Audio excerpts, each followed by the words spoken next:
વાલીઓ માટે ચેતવણીરૂપ કિસ્સો બન્યો છે સુરતમાં। કોલેજનો વિદ્યાર્થી ગાંજાની હેરાફેરી કરતો ઝડપાયો।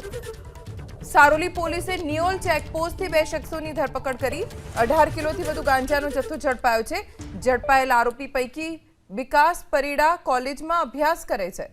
ભુવા પાંડી અને કાના પરીડા વોન્ટેડ જાહેર કરવામાં આવ્યા। વધુ જાણકારી અમારા સંવાદદાતા ધનરાજ બાગલે પાસેથી પ્રાપ્ત કરીશું। ધનરાજ, કોની સંડોવણી આ ઘટનામાં બહાર આવી છે?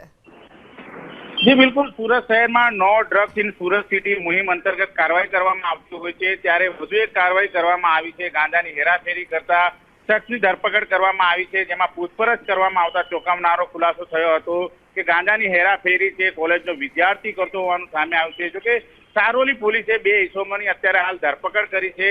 નિયલ ચેકપોસ્ટ ખાતે તપાસના ધમધમાટ શરૂ કરાયા હતા, ત્યારે તે બાબતને લઈને અત્યારે હાલ પ્રતિબંધિત 18 કિલોથી વધુનો ગાંજો છે જપ્ત કરવામાં આવ્યો છે। સાથોસાથ 2 લાખથી વધુનો મુદ્દામાલ જપ્ત કરાયો છે। ત્યારે વિકાસ પરીડા અને ચંદ્રમણી પઠાણ જેઓ ઓડિશા વાસી છે તેમની અત્યારે હાલ ધરપકડ કરવામાં આવી છે। ભુવા પાંડે અને કાના પરીડા જે વોન્ટેડ જાહેર કરવામાં આવ્યા છે। આમ જે પ્રમાણે ગાંજા સાથે વ્યક્તિની ધરપકડ કરવામાં આવી છે, ત્યારે વિદ્યાર્થી આ ગાંજાનો હેરફેર કરતો હોવાનું સામે આવ્યું છે। સમગ્ર બાબતને લઈને અત્યારે સારોલી પોલીસે વધુ તપાસ હાથ ધરી છે। જી આભાર ધનરાજ, જાણકારી આપવા માટે।